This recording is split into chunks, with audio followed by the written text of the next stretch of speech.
Hello, everyone. The NATO summit in Ankara is over, and the most important signal may have come from Donald Trump himself.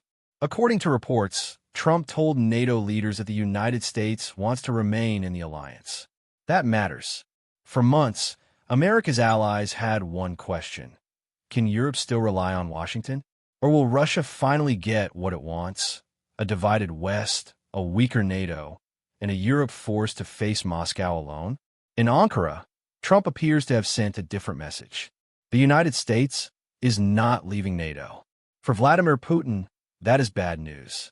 Putin's strategy depends on Western fatigue. He expects Americans to argue, Europeans to divide, elections to change governments, and Ukraine to lose support over time.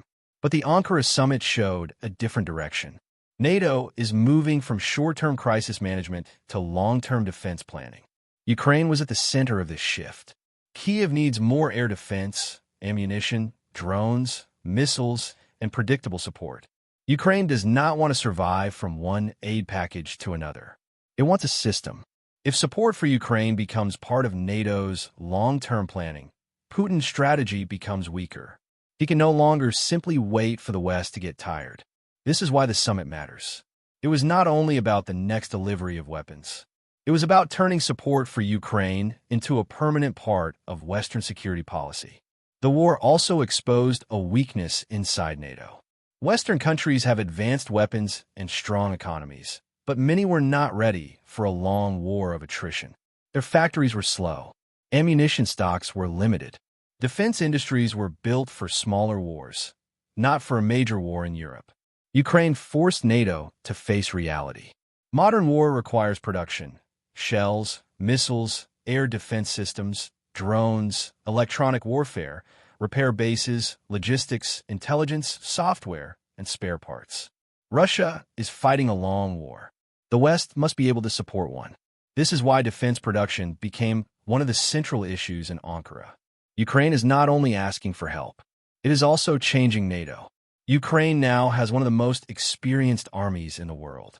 It has real battlefield knowledge in drone warfare, electronic warfare, air defense, long-range strikes, cyber defense, and fighting a larger enemy. NATO can run exercises. Ukraine has real war experience. That makes Ukraine an asset, not a burden. But the summit in Turkey was bigger than Ukraine. The location matters. Turkey is not just another NATO member.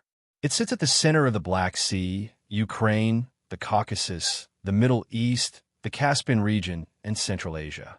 This is where the story becomes larger. The West is trying to build new routes to the East that do not depend on Russia.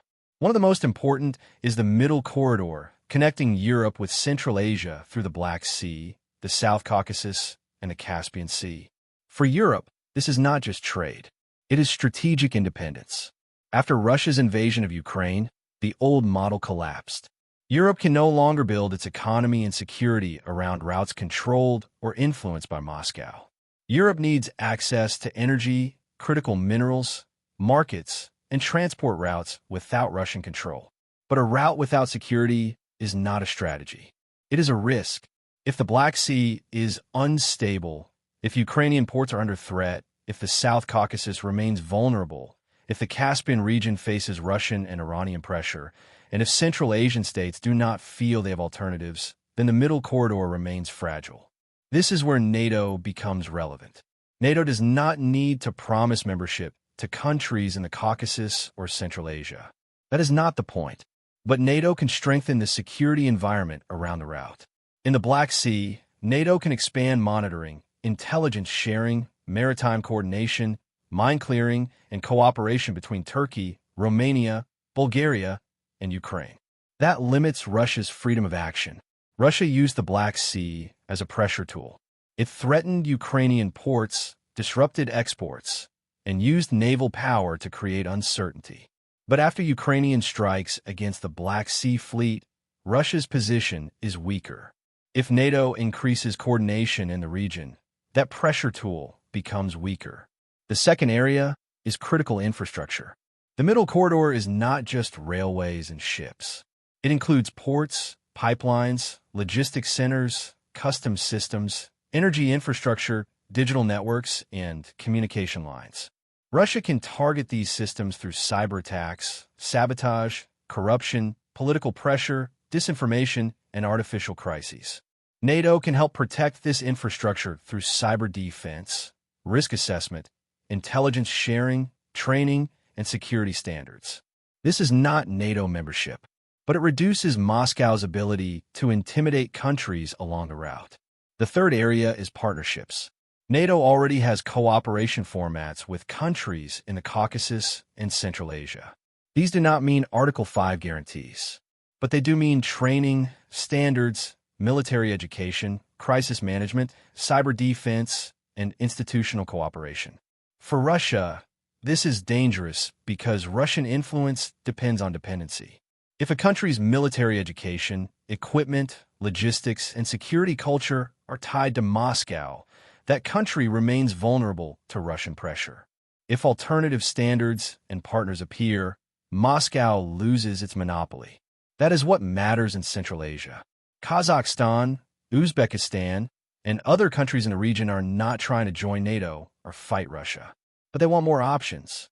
They do not want to be trapped between Moscow and Beijing. The middle corridor gives them that option. And if that corridor becomes more secure, their room for independent policy grows. This is what Russia fears most. Not that Kazakhstan or Azerbaijan will join NATO tomorrow. That is not going to happen. Russia fears that these countries will slowly stop needing Moscow as the main route, the main security partner, the main political mediator, and the main center of influence. Russian power in the region was built on monopoly. If there is no other route, you go through Russia. If there is no other security partner, you listen to Moscow. If there are no alternative standards, you stay inside the Russian system. But once alternatives appear, the Russian model weakens. That is why the NATO summit in Turkey matters. It was not only about Ukraine. It was a signal that the West is beginning to connect Ukraine, the Black Sea, the Caucasus, the Caspian region, and Central Asia into one strategic picture. For Ukraine, this means long-term support. For Turkey, it means a stronger regional role. For Europe, it means a route to the east without Russian control. For the Caucasus and Central Asia, it means more room to maneuver. For Russia, it means the slow loss of the space it once treated as its backyard.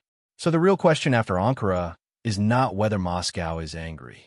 The real question is where Russia will try to break this new system first.